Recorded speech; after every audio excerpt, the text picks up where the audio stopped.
და კი შევკრიბეთ ჯარი, პირდაპირ ვიტყვი ემიგრანტების და საქართველოში მცხოვრებების და მათ შორის ჯარისკაცები არიან. აფხაზეთში ნაომარი ხალხიც არის, აგვისტოს ომში ნაომარი ხალხიც არის, ავღანეთში ნაომარი ხალხიც არის, უკრაინაშიც და ძალიან ბევრი ჯარისკაცი არის, მებრძოლი ადამიანი არის, ასევე საქართველოს პულს ყავს, ასევე რა ვიცი, ყოფილი ძალოვანი სტრუქტურების თანამშრომლები ჩვენ გუნდში არ არიან, მაგრამ ასე ვთქვათ, ისინიც ერთვებიან, ჩვენთან ერთად ერთვებიან ამ ბრძოლაში.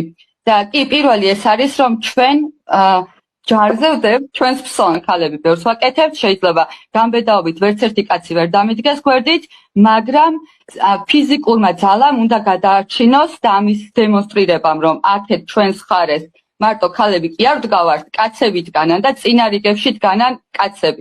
ზუსტად სტრატეგია რაც არის და რაც უნდა იყოს სწორი და ყველაფერი აბსოლუტურად ქუჩის ბრძოლაც კი, იქაც უნდა იყოს საბრძოლო სტრატეგიაც, გეგმას და ასე შემდეგ.